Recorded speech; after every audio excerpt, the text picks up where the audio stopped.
good salesman? Without sounding braggadocious, one of the best in the world. One of the best in the world. What's the one thing that you do differently from 99% of other salesmen that's enabled you to become part of that top 1%? I only sell people things they desire to buy. So do you think a lot of people that they sell bullshit that people don't need? I would never phrase it like that because I don't use profanity. I think a lot of people want people to buy stuff simply because they're selling it. I only want people to buy things that they already want to buy. See, most people are looking for somebody to sell their stuff to so they can make some money. I believe that there are already millions of people in the world who would love to buy what you'd love to sell if they only knew you existed. So instead of trying to find somebody to sell something to because you have something for sale, make yourself findable for people who want to buy what you already want to sell. How do you identify the right market to go into and sell to? A lot of people, they get shiny object syndrome where they say, oh, this and that. How do you identify the right market to go in and sell? Well, it depends on what your objective is. So one of the things I learned a long time ago is if you want to get rich, sell to rich people, right? Sell to people with money. Why? Because they have the money to buy the stuff and it's easy to get them to pay for it because they have the money. Okay, so cool. When I think about the right people, I make my messaging so that it attracts the right people and repels the wrong people. Like a lot of people, the last thing they tell you when they're attempting to sell you something is the price. Because the stuff I sell, my coaching is $40,000 an hour. My mentorship programs, my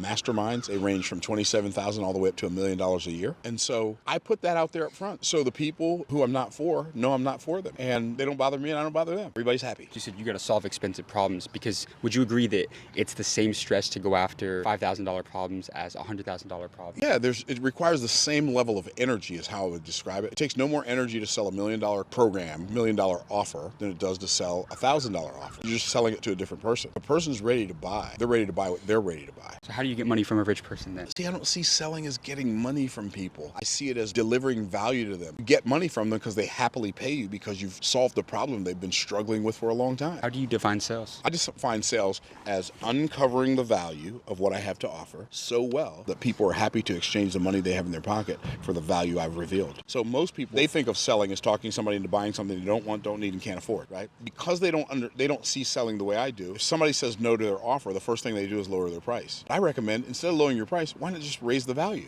Offer them more value, and then people will be happy to pay for it.